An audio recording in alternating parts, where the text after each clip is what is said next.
to the Professor GSK's Social Laboratories panel discussion. Today we have three important guests today.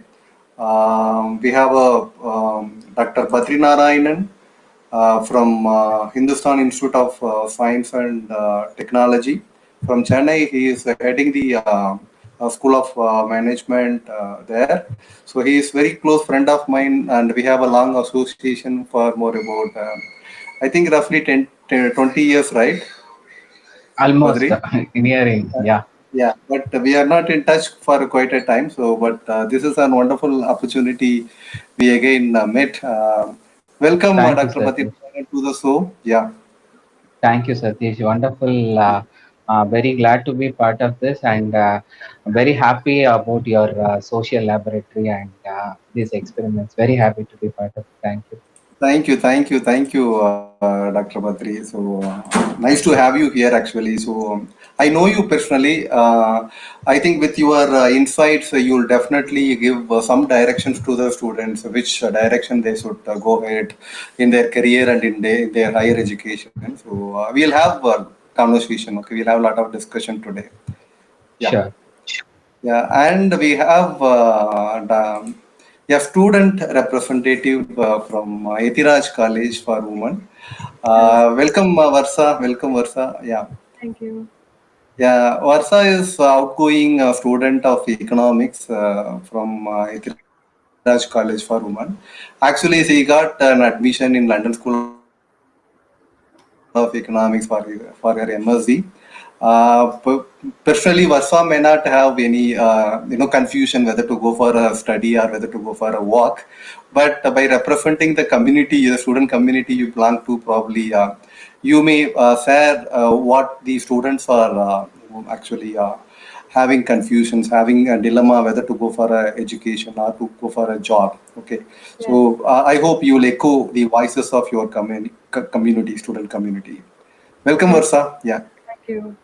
Yeah, we are waiting for one more guest, Mr. Prashant, and we'll once he joins, I will get introduced him, and we'll go ahead. So I would like to start discussing from Varsa. Okay, so Varsa, you let me know, are the students, passing of students of this batch 2020 are really having any confusion whether to go for a higher education or to go for a job? So what is your, the colleagues and peer is thinking? So whether they have a confusion or not, if they have a confusion, what is that? And can you just make the context of this discussion today?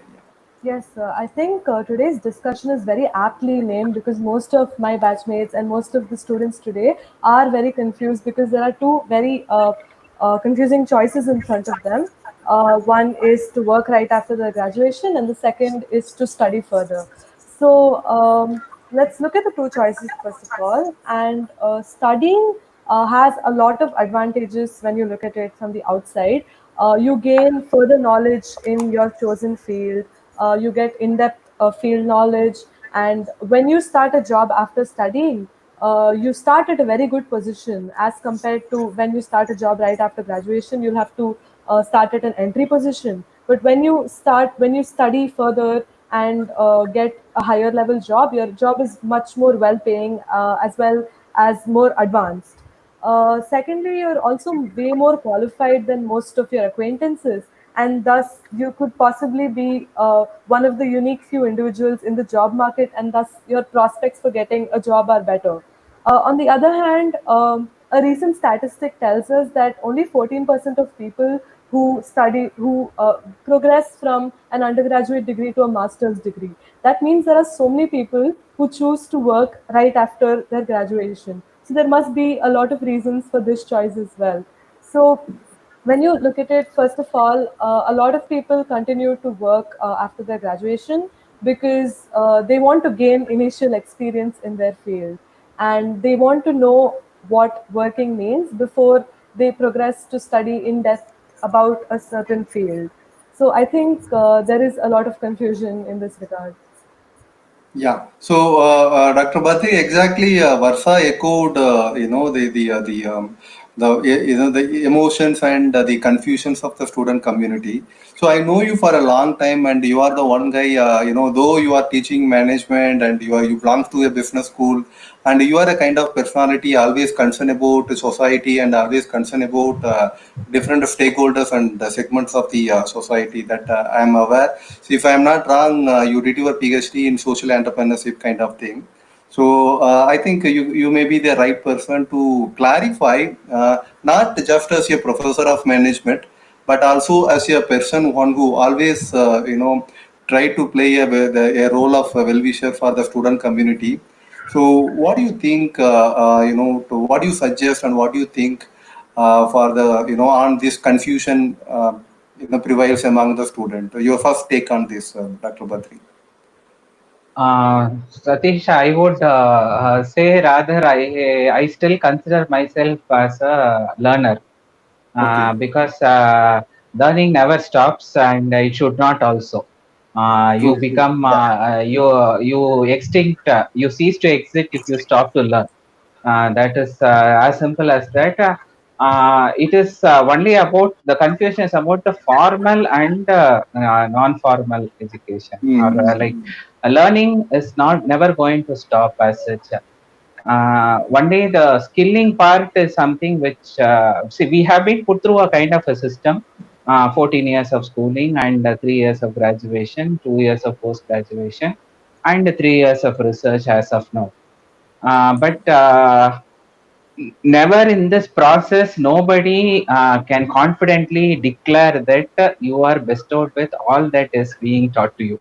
None of us have the courage to declare for ourselves that we know everything what we have gone through as examinations. Yes, to the heart of hearts, everybody knows when they go to bed at the end of an examination day that what they have been thanking for their luck or the fortune or God's grace, whatever. The confusion now is very prominent because of the pandemic situation. Like this is whether the right time to pursue study, and the options which have been in existence, which we have taken for granted for centuries, is suddenly has there is a lockdown. So there is a jolt in the whole journey. So we are reconsidering a lot of things. Um, we have faced a lot of mini such jolts in the past, sectoral jolts in the past. So, learning is first thing is learning should not stop. Second thing, what the industry looks for in an individual who comes to work for an industry is a skill set. So that skill set is something which the individual will have to cultivate. And certainly, I don't personally feel the degrees are bestowing it to you at the end of the period. At the end of the period, you're out of the production process, out of the campus. That's all. So it is up to you to keep yourself industry ready. So for that, studies have to continue. In fact, the new normal is going to be lifelong learning, which the West has already adopted. And this initial part of life where we have so far sacredly destined the learning into the first 17, 18 years of the life is now changing. It's going to be a lifelong learning, and we are going to have classes of learners who are coming for specific skill sets at different points of time in their life. So your classmates are no longer going to be your same age group, born in the same year, or this thing. You're going to learn with some people who are interested. It's going to be like a music academy, or fairly sports academy has the same age group people, but music, yoga, and all, you have different age groups of people coming to learn the same thing. So Yeah. same kind of thing is going to happen with skilling also. So Yeah. Yeah. Yeah, I agree, Dr. Badri. I agree. I totally agree with you. But you are talking about being an ever learner and reskilling and upskilling ourselves to face the market and all. I totally agree. But the students, those who are graduating this year, okay, the students, those who are graduating this year, so there are two end actually. Okay, there are two ends. One end is academic end, if they want to go for a higher education, if they want to go for a higher education, most of the families these days will have their income. They may not able to feed their kids to go for a higher education. And on the other context, job market, very well, it's not so performing well during this COVID-19 time. So this is so to make this call or that call, either way, they have a problem. Okay, so as institutions, do you have any, your plans, your kind of workouts for helping out the students, the families, those who are struggling out with, income loss and all? So, what's the plan of the institutions in India on this actually to attract the student at this point of time? So, what is the strategy plan of the institutions these days? Any idea? As such, the higher education sector has not pronounced a very big plan, as you know very clearly, being part of this. But there are a lot of alternates available, unlike the earlier scenario. I would say in 2001, when we guys graduated out of MBA, there was kind of a mini situation like this, wherein the Y2K was solved and a lot of people were returning from the West to India. Specific to the IT sector, there was a kind of confusion. But a kind of a similar question our batch faced, whether to study further, because the job market has surplus supply. You're an economist, you will define it much better. There is a surplus supply for a manpower now in the market, so the cost of hiring is going to go down.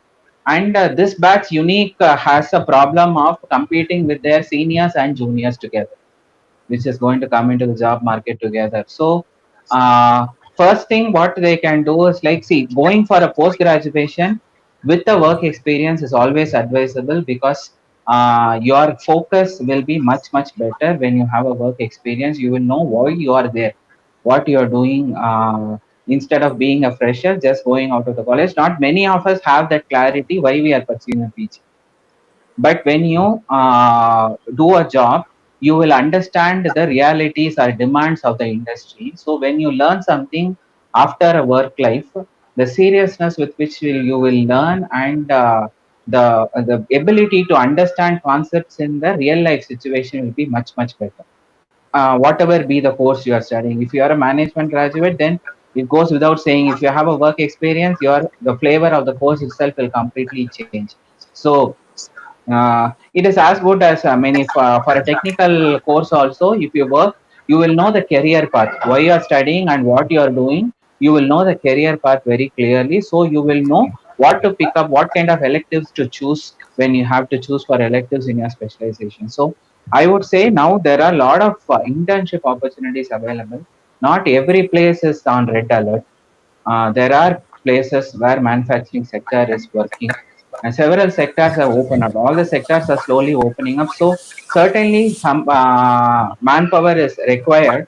So I would suggest this batch to go with whatever opportunities are coming up immediately, without worrying much about the salary or remuneration part of it. Jump into the water, have a feel of it, so that this experience is definitely going to enrich your future.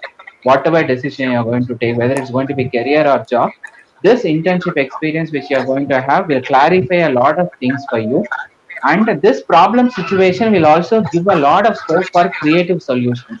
So the hierarchies will break in organizations. You will be having a better learning experience in organizations if you work more. So you can see this problem as an opportunity also. You will have the possibility to work with three generations at the same time. So definitely you should consider working. Yeah. Thank you, Dr. Badri. We have Mr. Prasant here. He is actually he has wide experienced corporate trainer and leadership trainer, and he is actually moving with the students for about last 20 years. He has a good amount of exposure in guiding the students at different levels and at different roles. So welcome, Mr. Prashant, to the show. Thank you very much, everybody. Wonderful to have you Yeah. all and be with you. Thank you. Yeah. Hello, sir. So actually, we were discussing about we have listened to a student and we listen to a professor, and I would like to listen to you on this context. We are discussing at this point of time, COVID time. So I just set the context like this. On the one side, the families are losing their income. They lost their income due to this COVID-19. They were not able to, they are in the situation of confusion whether they can feed their kids for higher education. Okay, that is one context. The other context is if you want to go for a higher education. Okay, if you want to go for a job, we all know very well know that job market is not so performing well during this COVID-19. So I listened to a student. She perfectly echoed the mindset of the student. So as a professional, moved along with the student for many years. What is your take here? What decision they can take, whether they can go for a work or they can go for a higher education, or what are the advantages and disadvantages of moving with go for a education or go for a job, Mr. Prasad? Thank you for this context. Uh, it is very subjective and in this particular COVID period for one to take a call in terms of whether to study further or to go for a work. Work scenario, as you have explained, it is very dicey when you are in the four walls. There is limitation in terms of getting out and going for a job and coming back. But at the same time, as Doctor said, there are enough of opportunity online available from small time entrepreneurs to higher corporations available. It is are vouching for higher education because even international universities are giving opportunity for them to have the online classes happening now sitting in India. Whether you have completed, you have got the graduation ceremony done or not doesn't matter. The education is on. So, what I would suggest is that, as rightly said, parents are in a tough scenario. Employment is questionable. Continuity is big question. At this point of time, the project which I am working on is, and my advice to all of the people, be it the student community, be it the staff, teaching and non-teaching, be it the employees and employers, move identifying your strengths. Foundation should be built on individual strengths. Why? Because the context of we living in India or in elsewhere, in whatever areas you are, you can build a foundation on your strength so that you are stronger, nurturing, nourishing, empower those strength areas by doing your internships, projects, mentorship, so on and so forth. Then further you decide upon whether to go for your employment or for entrepreneurship. I'm in the making of 1 million entrepreneurs.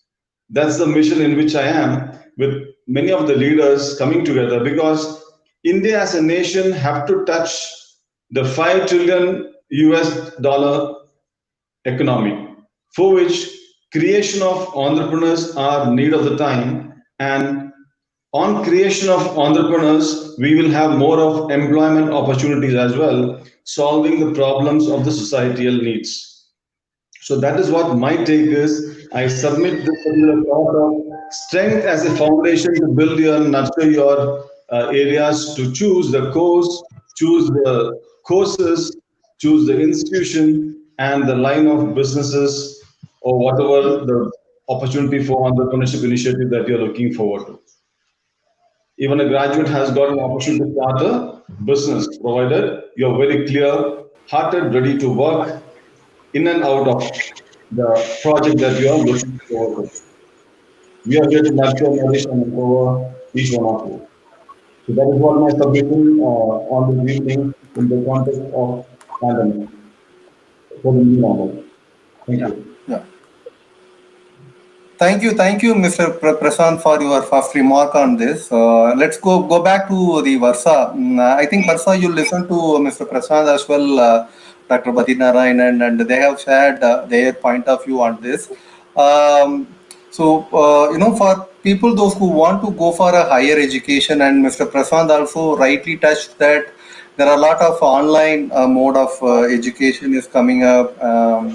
As a student, okay, not just you, by representing the student community, um, how far you guys are comfortable in taking up the education through online? Okay, so I would like to know your comfort zone of moving to the online education.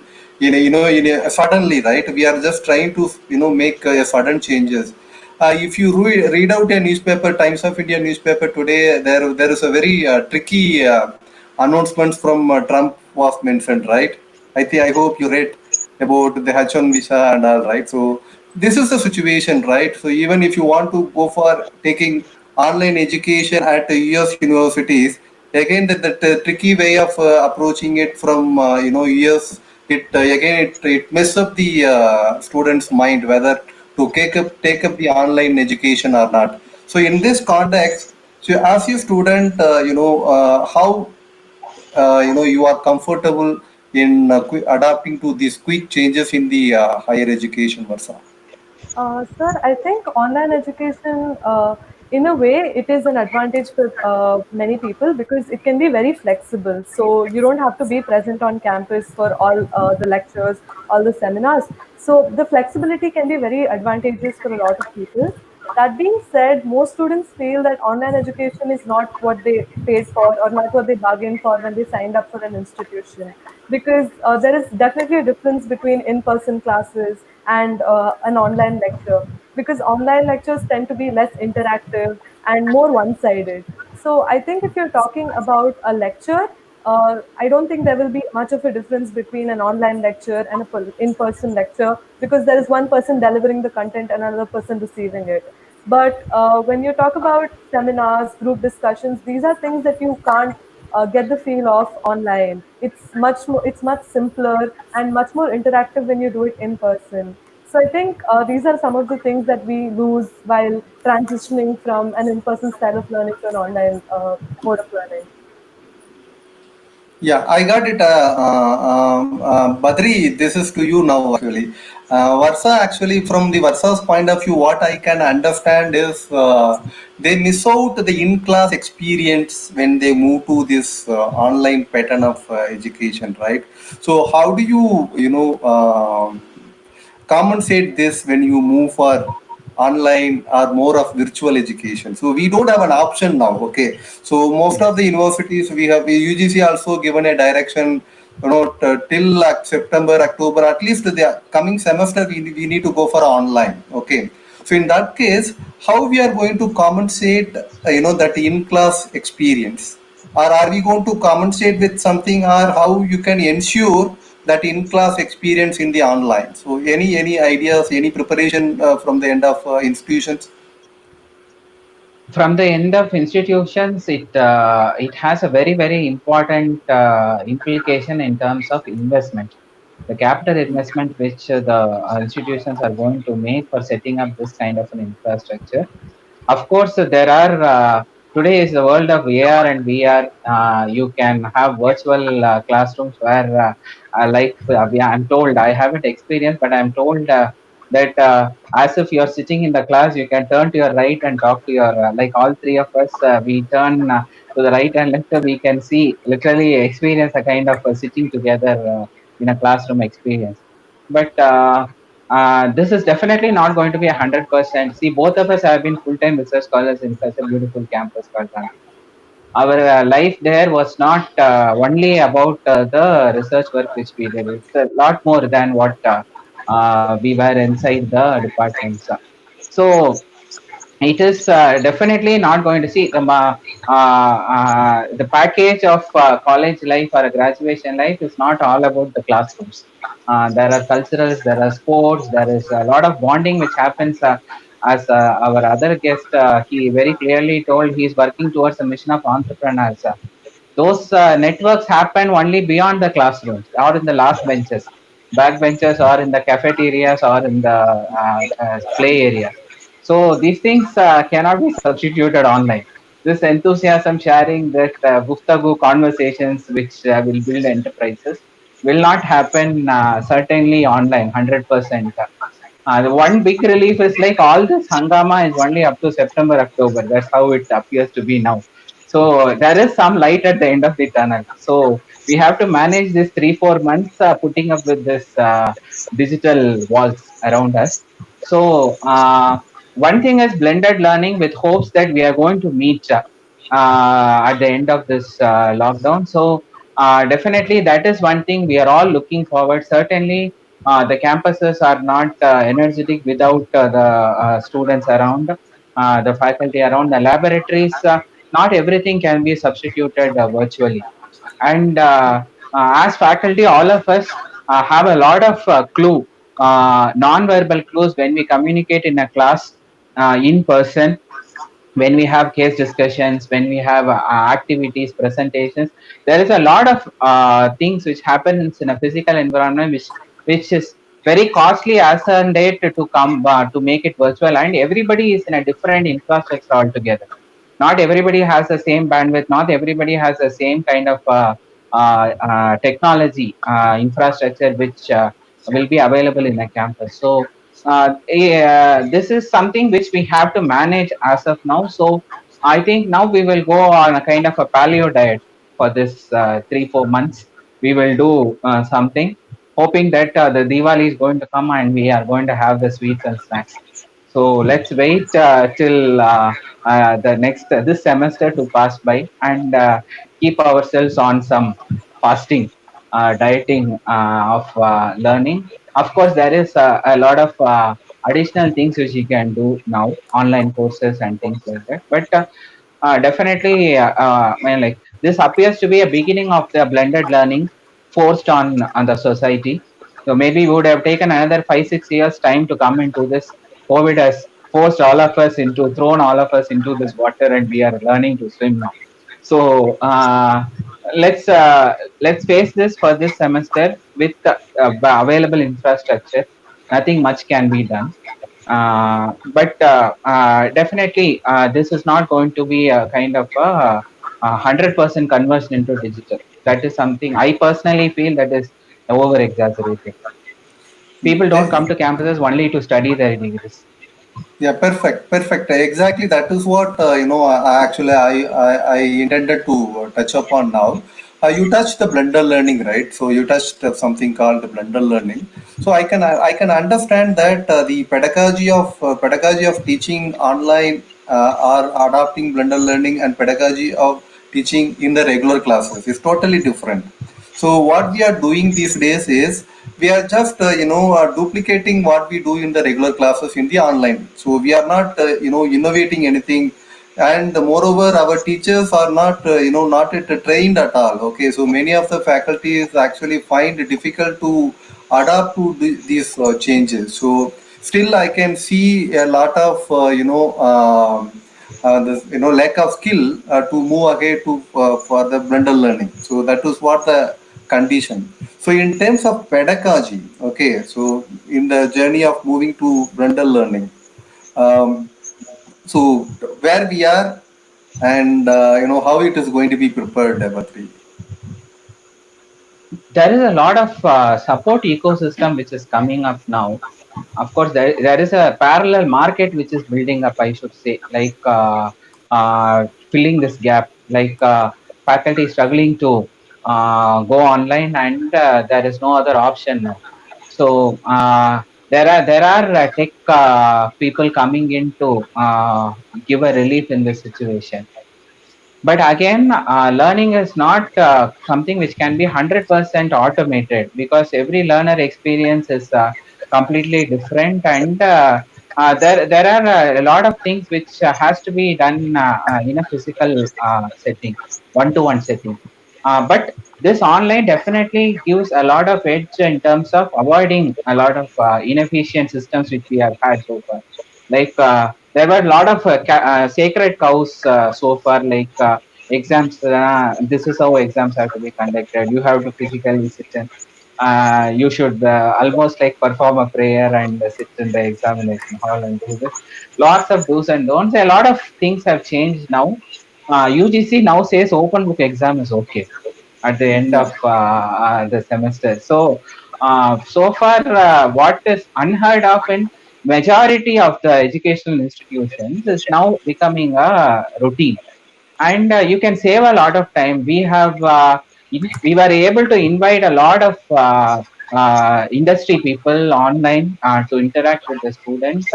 They, without causing any confusion on the traffic or cost towards time factor.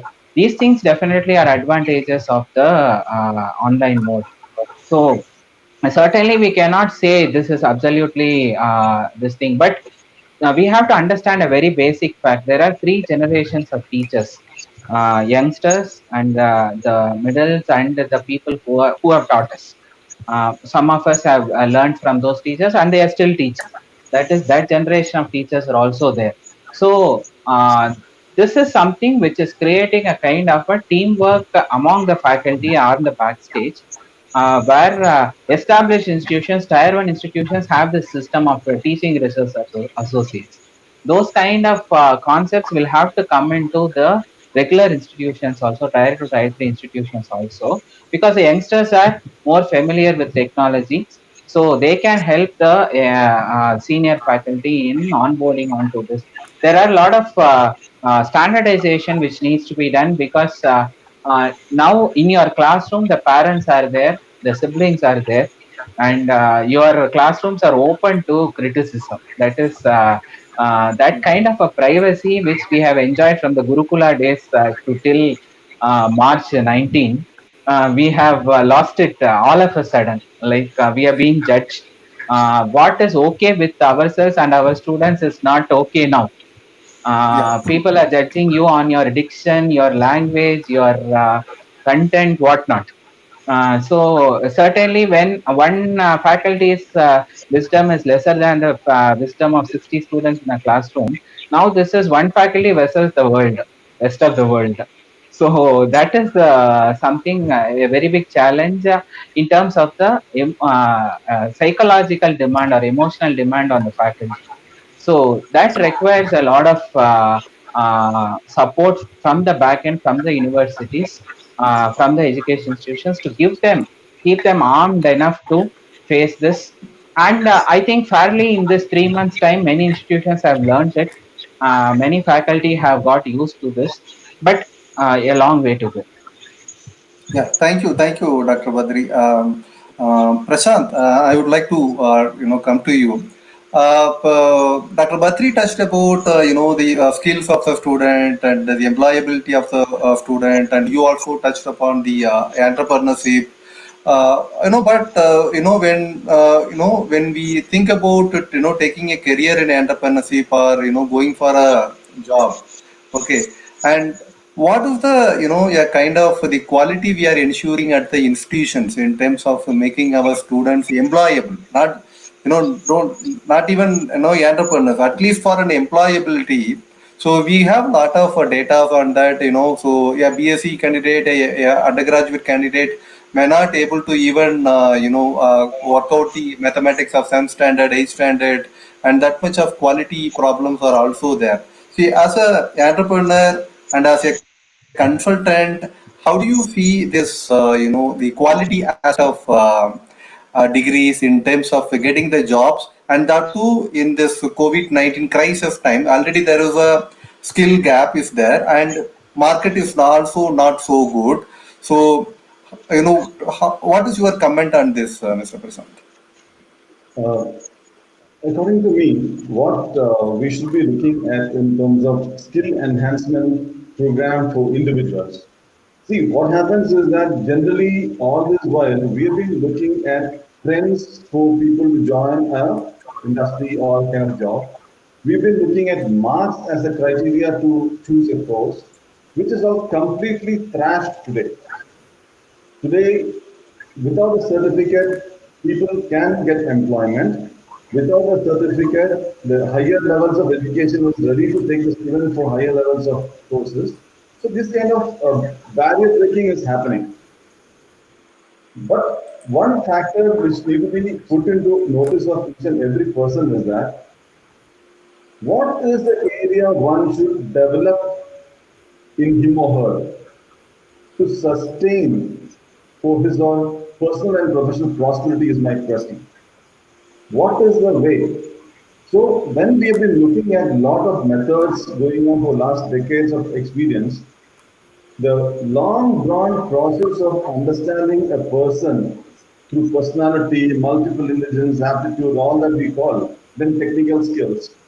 It is very, very important to fine tune a person on the basis of the person's strength so that wherever he or she goes, he or she remains in the area of existence. You know, so that and when you nurture the areas of strength, align with what is the certification courses that I should be doing, what is the internship that I need to do, why is the company supporting you is because your traits are in those lines to be a contributing member to the areas of those industries of your choice. It is not that for the sake of a paper to complete the UGC norm or AICT norm, you do an internship. So this is specifically which I would like to insist upon that we need to develop all the activities on the basis of strength so that you don't miss out on any opportunity. And you are narrowing it down as to where one should go, one should be. You should be doing what you love doing, and where you love being should be where you should be is what my point to emphasize is. So there are the way what we do is we administer. Earlier it was like 3 hours and 4 hours of the process, wherein we now able to give in 20 minutes of time to a student. What are the range of strength in him or her? What is the focus that you should have in terms of your realized strength, unrealized strength, and what is the industry that you can go to and kind of roles and responsibilities one can do. So you are scientific. It is not that my perception on you. It is not your parents' perception. It is not a faculty or other stakeholders' perception that is imposed on you.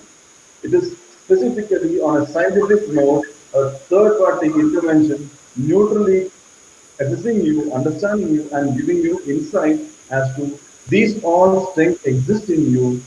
Come on, let us do that.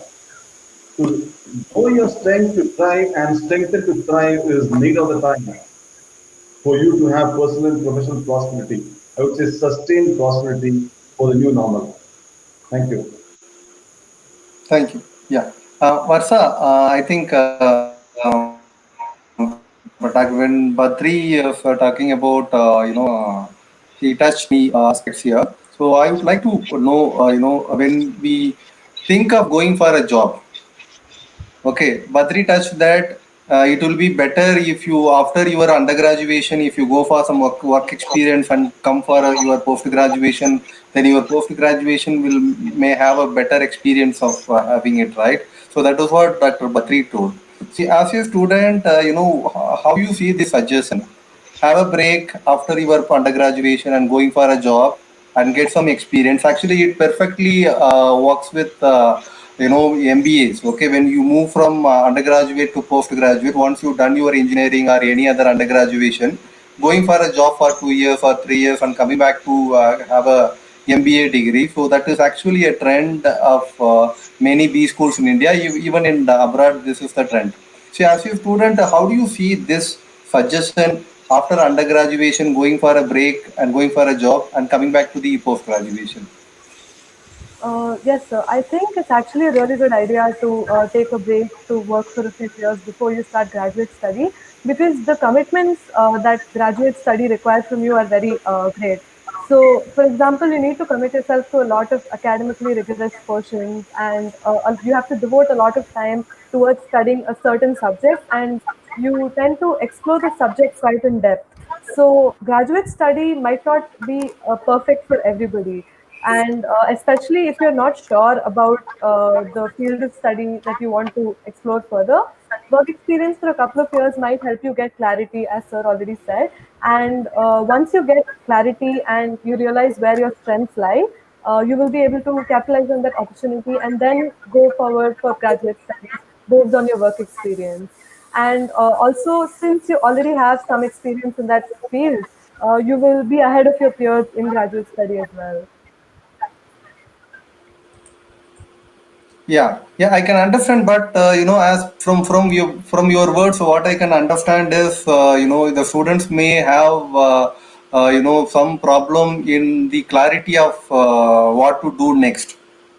Okay, Yes, clarity yes. of the domain in which they want to go for a job or they want to go for a higher education. Yes. Why it is so among the students? What actually make them, be not having the clarity on that? What is the factor actually stopping them to be more clarified on this? So I think when you study first you're in school for a long time, and then you directly progress to college, and basically you're living 3 years of a very sheltered life, and you're basically engaged in a lot of academics, and then you have exams. So I think in the process you lose a little bit of touch with the outside world, and thus you don't know exactly what kind of jobs are out there, and you don't know the skills that are required for a job. So I think gaining some work experience will help you get in touch with the world, and that is why most students are confused because of the long hiatus from the real world. Yeah, Dr. Badri, just you listen to Varsa. Varsa is telling that there is some most of the students may not have, they are not having the clarity on what to do, not just what to do, clarity on what they are going to do. Which domain they have to expertise. You told better taking a break after undergraduation, even for taking a break and to go for a job, a student should have a clarity on that.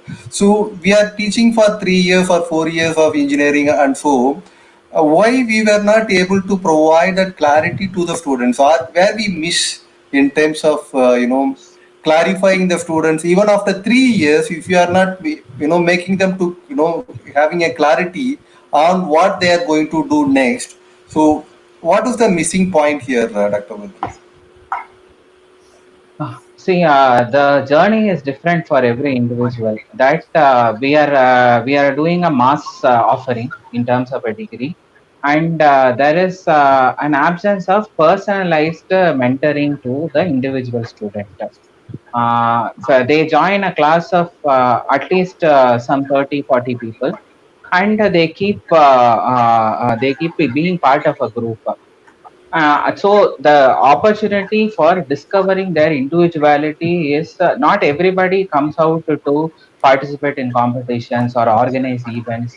So they don't discover themselves, or somebody has to drag them into the field and put them into some. There is no compulsion in terms of beyond academics evaluation for on a student. Like we as a system, we are concerned more about the academic learning, like the subjects you study, the exams you give, you are graded on that. What about life skills? That is the realization of late, and the choice based credit system opening up the electives in which you can choose other interests, these kind of things. There was a lot of sanctity to the structure which was being adopted. Now that is being revisited in the education system in India. So slowly, if this picks up, the exploration possibilities for now. See, the university I work, Hindustan, we give credits for students who are pursuing startups, who are pursuing internships. So that is still can be added into their credits. So that will give a motivation for some of them to come up. I would not say 100% everybody will come up and do something which is being done. Only individually, if they are followed up, it's a kind of a joint responsibility of the stakeholders, like their mentors, their faculty, the role models. Are we showing the right role models to the students, and what are they looking at in the outside world, and what kind of see have they been encouraged to taste failures? Have they been put through a process where they will go and fail in something? Retrospect, do we have a debriefing session after a failure or a success? What went right and what went wrong? We don't do this. We are happy about something happens, and if it works, it works. If it fails, we try to blame on something and we get away with it. Do we debrief? Does the system have the space for debriefing, mentoring after that? Do we do a analysis after that? That is left to the individual to discover. Not even parents come into that space to help the child discover what it goes through. So that is something which all the stakeholders will need to rework. This is an individual who is trying to discover himself. That is where the work experience comes into picture. Like once you go to a work experience, you are evaluated as an individual. You are thrown into the water, so you have to learn to swim. And people do not have this kind of a parental mercy on you to condone with whatever you do. So you try to learn it the hard way so that you shape up as an individual. But again, there is a danger of people picking up some wrong lessons from there. Like either they get a negative approach or outlook towards life. Some people may give up. Some people may turn out to yeah, take a chance to prove themselves. But ultimately, in life, you need to live for yourself, not to prove something to somebody. Yeah, So, true. are we teaching the right things to people? Are we showing them allowing them to explore themselves? No. We are giving some targets, some benchmarks to achieve. Predominantly, we try to judge them based on that. But when it comes to life, every individual has his own life to live. Everybody is a leader. Everybody is an entrepreneur. That exploration we don't allow within our system. So that is Yeah. something which we need to, as education sector, we have started thinking about it, but we actually don't have time before Yeah. our learners say bye, get lost. We should come up with some solutions. Yeah, I think Mr. Prasad is one who filling that gap. Actually, he is playing the role of filling that gap of life skills, right? So, Prasad, you can explore the audience how important that life skill for higher education, for job, and for entrepreneurial ventures, for whatever you do after your undergraduation. So this is something Dr. Badri also touched, right? This is what we actually miss out in our regular academic system. So where we are not having in system itself, we are not having a space for life skill. So that is one core thing actually deciding whether you start a startup or whether you go for a job or go for a higher education. As a professional dealing with this for a long time, so how a student can cope up with these things, sir? So basically, the research-oriented methodology of studies which we see in the other part of the world has to be part of our education system, learning system. And primarily, what I would suggest is that from being a teacher, let us all be a facilitator. Because students sitting in front of the machines of all these gadgets, they are having more of exposure, they are having interactions of their kind and learning in their areas of interest, they are doing their work now. But are we competent in terms of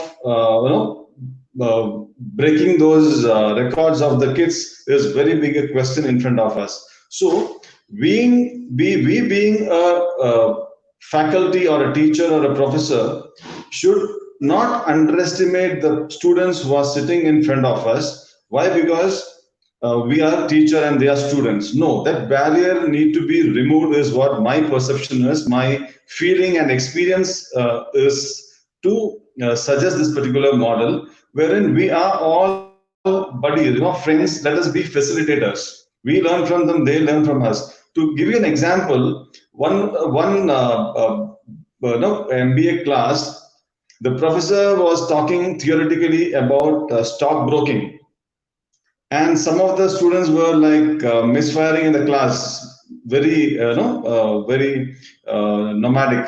So the professor got furious and came to me saying that these guys are not allowing me to take classes. So when I called this guys, I understood the matter once they had an interaction. I requested these students to be kept out of the class and class may continue. Why? Because these guys are traders losing tens and thousands and lakhs of rupees per day and earning as well in stock market. They are practitioners. The professor, the age-old person, is not even having a license to do a trade booking. How is it getting done? He doesn't have any clue. So another one day on a Saturday, I allowed the students to give a class to the rest of the students who are practitioners. So many of the people enrolled in terms of being a stockbroking agent kind of a role. Similarly, I would request that the HR students who are specialized, there is beautiful association called NHRD. How many people are part of this NHRD, Association of Engineers, etc., to rub shoulders with those professionals from the industry to equip themselves to have a cup of coffee? Membership hardly costs a pizza's price when it comes to students' enrollment fee with the associations. So these are the areas where as an institution, to administer that, every student who are getting into specialized area, there are apex bodies one should be engaged with. So they are allowed to interact better and have a feel of what is corporate. So the transition to the corporate world becomes more efficient and very easy because you are known to them, they know you as well. So internships become very easy, mentorship becomes very easy, and eventually when you perform there well, you are absorbed by them as well. So this is the way one should get nurtured in the process of learning, and that is what I feel that institutions like IIMs and ISBs can listen with the kind of implementation of curriculum is concerned, which we need to revisit in terms of other universities and individual institutions to work. And this is start in the early days because students are very far ahead. So that is Thank what you. my Thank you. suggestion. Yeah, Varsa, I think you are listening to yeah, industry professional and a faculty. I think it is quite a good part of discussion we are having. So, Mr. Prasad, touched something related to teachers as a facilitator. Yes, Okay, yes. so you have done your undergraduation, you are moving to your MSc, and how do you rate the teachers these days as a facilitator? So are we really facilitating you, being a facilitator and being a teacher, and what is the difference you are seeing in by and large, not specific to your college? So as a student in system, how you see this teacher as a facilitator or teacher as a just a instructor? Yes, sir. So In what way it helps for your higher education? In what way it may help for your choosing your career?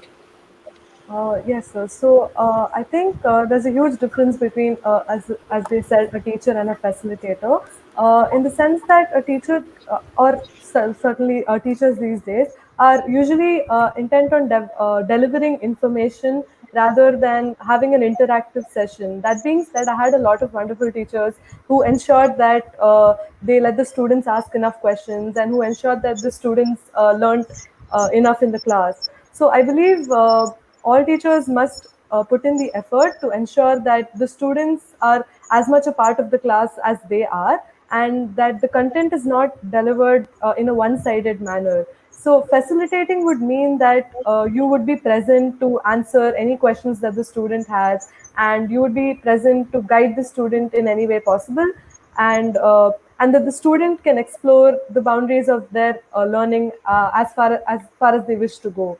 So there are many new models of learning where the teachers act merely as facilitators, and the student is basically given the portion and told to start researching or to start finding the areas of interest that they like. So I believe these kinds of modes of learning are very beneficial for the student because the student is allowed to explore as much as he or she wants a certain field. And the teacher is always there to answer any questions as well as to provide direction. And direction is exactly what a student needs when you're talking about exploring a field of interest. So, as long as a teacher is able to direct the student and guide him through the field, I think a facilitator can be a great person for a student's learning. And it's also very beneficial for if you're considering doing a master's, because only in an undergraduate degree will you have more of book learning and more academically oriented learning. So when you go for graduate studies, you'll have to start researching way more, and you'll have to you get way less guidance from the teachers. So I believe if you start introducing such concepts from the undergraduate degree itself, the student can transition much better into a graduate degree. Yeah. Yeah.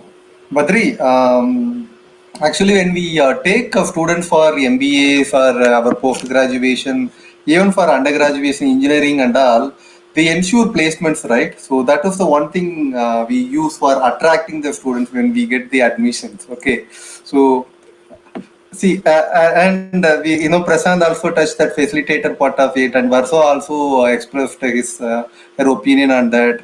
We use that placement as a tag to attract the student, whether it is undergraduate or post graduation.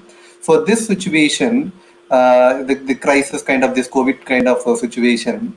So, are we really, how do you keep up that word? Even in the normal days itself, we are not keeping up the word of placing every student, but we use the tag for marketing the institutions and getting the students. So that is the one thing, you and me personally, I think we are in the we came from different background, and we learned it in a different institutions like Gandhigram, where we really value the value system. Okay, so we'll not focus on the placement part of it. We'll focus on the knowledge part of it. In terms of the institutions serving as knowledge institutions are a placement exchanges. One of I served in the Great Lakes, and you are serving in a very good B school. And I had a conversation with Dr. Bala, the founder of Great Lakes. Sometimes he used to say, B schools these days become an employment exchange. So, then providing the knowledge sharing there. So how the institutions are going to keep up this assurance of placing? Okay, so in this situation, so if this is the right strategy to go approach the students for getting them into the programs, different programs. See, Badri. already that tag of placement is something which is a crowd puller, and it is certainly something which parents are more concerned about. But as such, the perspective has changed. We are classifying the learners into three categories when they graduate out of the campus. Some people choose to be placed, some people choose to be entrepreneurs, some people choose to be going for higher education, though the proportion is less than 5% in terms of higher education and 10% in terms of entrepreneurship. The rest, a majority, the education is for employment. That is something which goes from the mass offering. Uh, Now also there are sectors which are hiring. It is not that all the sectors are closed and hiring is not happening. Yes, people are hiring. There are students who are placed and who are doing well. But there is a situation which is out of control of everybody now. So that is something which is understood by everyone now. So definitely things are to improve, but this has given an opportunity for us to revisit that thought process. Like, are we going to be like a placement factory? That notion is to be revisited, and we have to reposition ourselves as discovery spaces, learning spaces spaces of discovery of an individual.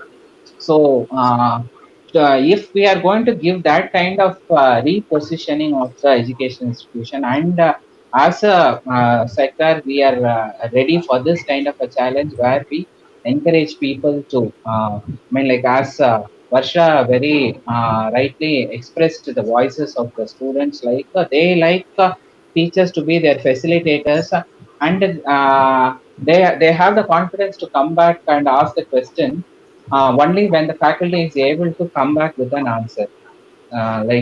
You won't ask your parent about something, why the stars are shining high in the sky, why the moon is far away.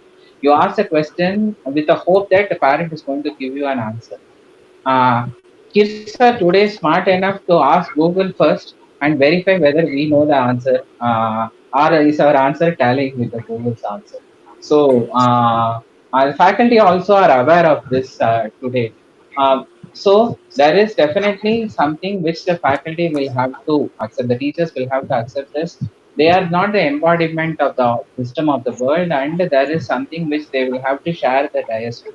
So peer learning is something which is to be encouraged more. Industry partnering in terms of delivering knowledge is something which has to be spearheaded, so that the superhero image of the teachers will have to be toned down, and we will have to go for some multi-starrer projects like Karan Johar's film. There has to be lot more people on the screen, except for one single teacher on the dais to keep taking credit for all the knowledge. So that is turning out to be very risky now. So let us go for some multi-starrer projects where the risk is spread across all the stars. If it flops, it is everybody's share. If it goes a hit, it is everybody's share as well. So Yeah. we have to, when we go for partnerships, definitely the delivery is going to improve, and people are going to be more trained, industry ready for the market. So the business model at the back end has to change. It has to accommodate all this kind of this thing. Policies will have to change to accommodate these kind of people coming in, and these components will have to be brought into the pedagogy and to the assessment system. Slowly things are happening, but it should now become much rapid. That's what the Yeah. expectations are becoming faster. So we need to gear up faster. Yeah, technology and the collaboration with the industry, that is the thing, actually will facilitate this. As you told something about that, the students will first get into the Google and they will come back to the Guru. I used to say in the classrooms, actually, Google replaced the Guru in the order. Mata Pita, Guru, Devam, actually. Now, Mata Pita, Google, Guru, Devam. Actually, Google replaced Guru. If something they are not finding out in Google, then only they will come to a guru. So that is much important this technology is playing these days. Okay, so moving to Mr. Prasant, can you just tell me the importance of the role of the technology and collaborating with the industry, for the better higher education and for the better employability skills of the students? Yeah, in this context, what I'd like to share is an incident. When I went to a placement department to meet a director of a placement, director, there was a group of students who had a very stressful time. So what happens was there was with due respect to industry and the institution owners and the faculty. Let me make this what do you say opinion of mine. There is civil engineering, mechanical engineering students promise to be hired provided they write codes.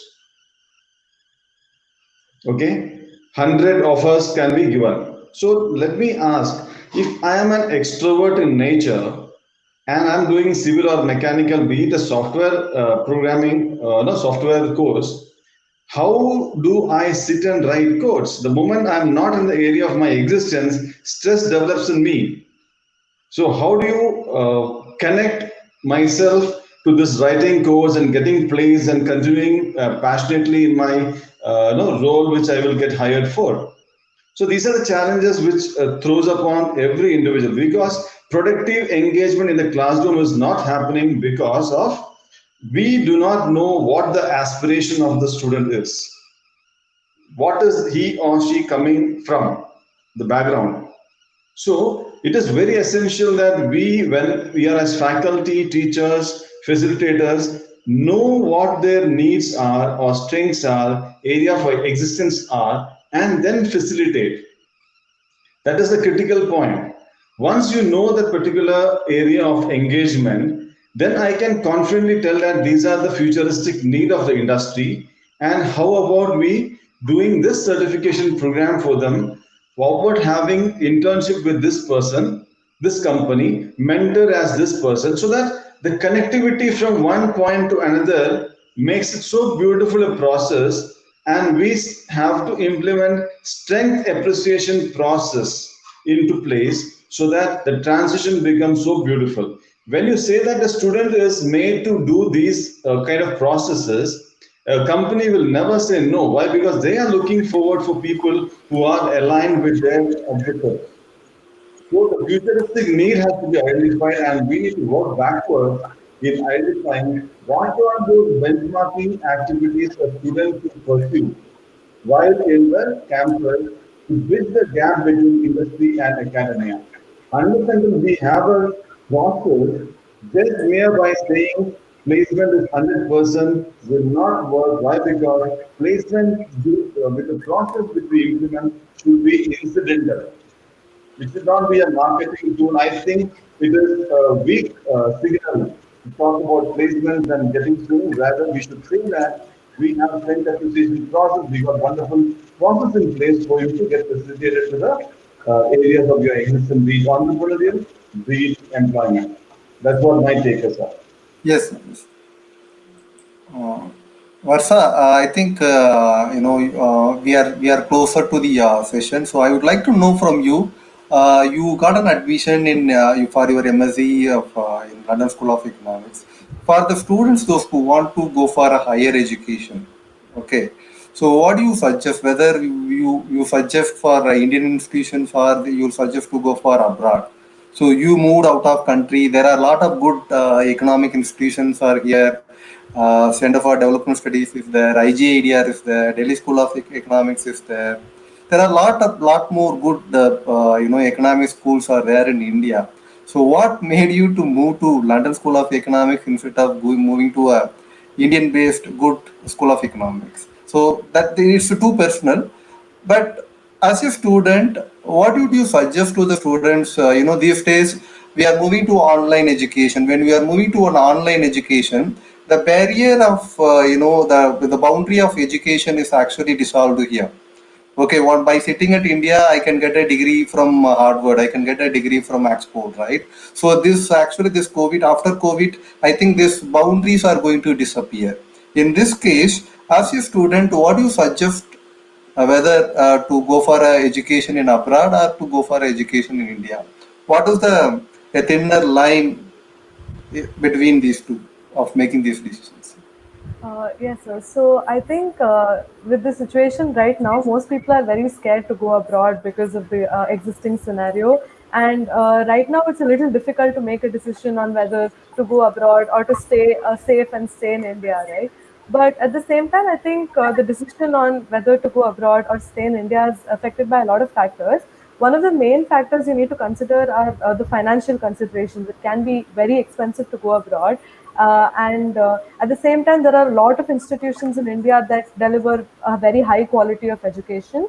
So I think it comes down to what you're more comfortable with, because it's a fact that there is way more exposure when you go abroad. You meet people from all over the world. Like that is one of the main things that motivated me to go abroad, because you meet so many different kinds of people, and so many professors are so very experienced with a lot of people, and there's a lot of exposure basically, and that exposure is a little limited when you stay back in India. So I think at the end of the day, it's mainly personal considerations on whether you decide to go abroad or stay and study in India. Yeah. But Dr. Badri, the same question to you. Actually, when we move to the online education, the boundaries will disappear. Now, when we move to online education, if now the Oxford is a direct competitor of you, and Harvard Business School is a direct competitor of you. Only thing is the price point of view, the fee point of view. That is the only difference I can see where the students may have constrained to move ahead with the global universities. So when there is no boundaries of these, how as an Indian institutions, as an Indian academician, how we are going to face this competition and how we are going to attract the students towards Indian institutions. See, I see this from a business perspective only. Like we have had homegrown brands, and there was something called globalization, and we opened the gates for the international products. You manufacture a shampoo, they also manufactured a shampoo. You had to compete from your household to them. Your Shikakai had to compete with Fiyama Davids. So the same situation is there for Even now, Shikakoi exists and Fiamma dealers exist. There are segments in the market. There are market factors to it, and definitely this industry is going through a kind of from the protectionism to a globalization. This industry is facing now. So I see in the next 5 years' time there is going to be a lot of uh, collaboration, consolidation, and there is going to be a kind of weeding out from the market. The standardized offerings are still going to, there is going to be redefinition of the product. Uh, as far as the pricing is concerned, the product bundling is going to change. What is that you're going to offer to the student? That is going to change.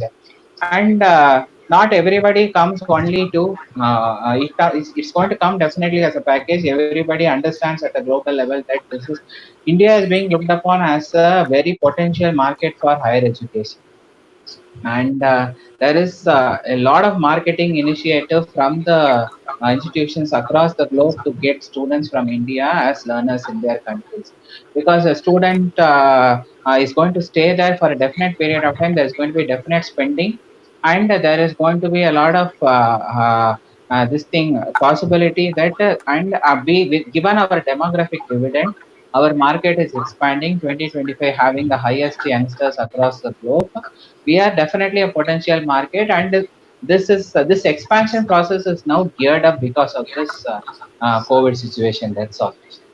So that is whatever has to come after 5 years is coming now. That's all. So we are going to face a kind of a collaboration, consolidation. Certainly, there is going to be a lot of changes in the market forces. You will see a lot of institutions going out of the game, coming into the game. There will be a branding, rebranding. You will see what are happened in the shampoo and soaps market in the education market very soon. Yeah. Thank you, Dr. Batri. Almost we are running out of time, so I am supposed to conclude it. So let's take few questions from the audiences. Okay, so the first question itself to Dr. Badri only. So one a student, I think Kitana asked this. When you said the break between UG and PG is fine, right? That is what is. So won't it be difficult to get on a track again? So what is your take? No, that is our problem. This is not the learner's problem. This is going to be the teacher's problem. So we will make sure that when you come back after the break, we should have pedagogies and assessment methods which will get you back on track. We will put up a bridge camp for you, where we will give you some warm up activities to get you back on track. That is more here, not actually on the process. You will be able to gear up very fast. In fact, you will be much more serious and focused if you come after a break. Your maturity to understand the world will be much better. Yeah. Mr. Prashant, this question is to you. Mr. Prashant, this question is to you. Why Mr. Chandu is asking this question? Many courses are available in online these days, like Coursera, edX, and there are a lot of new startups are coming in India these days. So why should as candidates should have work experience will choose these virtual classes? What is the best call? So you and Batri can respond to it. Prashant. Yeah, Mr. Chandu, basically the updation of skills, knowledge is a continuous affair throughout your living in this life, and exams also similarly. So there is no need to have such kind of feeling saying that I have work experience and why should I have additional certifications. For example, if you do something aligned with your areas of strength, and that is going to be a cutting edge for you to be hired by a corporate, you are missing on it for having not done or with your LMNC is what I would say. So align with your objectives. If you are doing certifications and connection in the corporates, projects, surveys, and not many activities that can be done at this point of time of pandemic, I would say please go ahead, do it. Equip yourself, get seasoned to take up the challenges of tomorrow is what I would say and suggest. Do not be hesitant at all. Be proactive for futuristic needs. Thank you. What is your take, Batri? on this? See, I would ask Chandu this question. Like, there are a lot of MP3s available online. You can listen to iStore, but still, when there is a music concert, some people want to go there. And I don't remember the name of the music band. One Korean music band created a huge ruckus across the world a couple of weeks back. So, why do people go to concerts? It's not only for the music. It is for social being. So, Coursera, you study. That is one facet of the knowledge. There are books. There are digital resources. There is Coursera, and when you attend a class, there is something which cannot be replaced, that is interaction. You learn from different dimensions. The only difference between an online course, I mean, like a static online course where the content is delivered and you come to a classroom, is you learn one very basic thing, like there is a view which is opposite to your perspective. That can be learned only in a classroom setting. Your ego will be properly tamed only if you come to a classroom. You will face opposing questions and you will know that there will be somebody to challenge you when you have a perspective. So that is the value of coming to a classroom. And certain magics only still happen in the classroom. It cannot be done online. Yeah. So Varsa, when you take a call, the parents play a very important role, right, in your decisions. You are not still, you are a, you are a kid to them when you are 20, 21. There will be a role of your parents in the decisions, your decisions, in general, students' decisions. Okay. So, what is the role of parents in going for a higher education or going for a job? So, what is their influence level in this, in the decision? Yeah, so I think most parents know their children better than anybody else in their lives. So I think the most important role a parent has to play is to encourage and motivate the child to pursue what he or she likes, and not guide them into the wrong path, basically. Because a lot of students these days are motivated to take up courses are that that they don't necessarily like, but they're forced to do so by their parents or by their peers, or they think that that is the trend at that moment. So I think parents have a very important role to play here by identifying and understanding what the child likes and where their interests lie. They will be able to guide and motivate them on the right path. Yeah, Prashant sir, your take on this, how do you see the role of parents in the students' decisions, sir? Very critical, very critical. Why? Because today we face in terms of finance is a big challenge. One. Second is what in terms of return on investment is one question that is always going to bring in the minds of the parent. Because today the uncertainty in the industry is causing a lot of turbulence within the family, which we are experiencing now in and around. So, why should one invest and where should one invest is a very judicially thorough, thought through decision with the stakeholders one must take, is what I would say. And it has to be with the consent of the parents, not only the discretion of the student. At the same time, what I would urge all the people from the community supporting or the CSR people is to say that request is that when there is a strong trained one to be an engineer and he or she aspire to be in Hindustan doing aeronautics, when the finance is a constraint, we should be able to notify to the CSR of the corporates or other associations to make sure that money is available. It is not that to the bank pledging, bank looks at the property, not of the aspirants' aspirations. So that kind of Yeah. an engagement with socio engagement with the corporates is very important than merely talking about certain charities, which is going to harness our aspirants in coming days. Is what I would say. So the role Yeah. of these stakeholders are very critical. Thank you. So, Badri, there is other question. Both I would like to hear to both Prashant and Badri here. One Mr. Santosh asked this: how should we design learning experience that allows students to own and drive their own time and schedule and learn at their own space in the institutions? I think he is trying to compare online and the in-class experiences. So what is your response for this? See, already that concept has come in, self-paced learning concept has come in, but we don't currently in the higher education structure at the back end, we have not rewritten the program. We are giving something within the framework, but not as. The problem here is the branding. Like somebody who wants to reschedule himself, we now call him as a higher candidate. So the branding is very wrong now. So somebody when you it's very positive when you go to a Coursera course, they say reset my deadlines. I want to relearn. That branding sounds much pleasant. I think when the purpose of meeting is learning, we should come out of this branding activity called your on time, your arrear, your this thing. Somebody who can learn and express himself the knowledge of the subject, that has to be permitted within that. But there are certain prerequisites, of course. If you have to do a finance, you will have to have done some basic papers. So that cannot be compromised. Even Coursera doesn't allow you to do that. So, but within that, this thing, you should be okay from all the stakeholders to allow that learner to see. We are to add to the previous question. I will just say one sentence. As far as our country is concerned, education is dreams of not only the individual, of a family.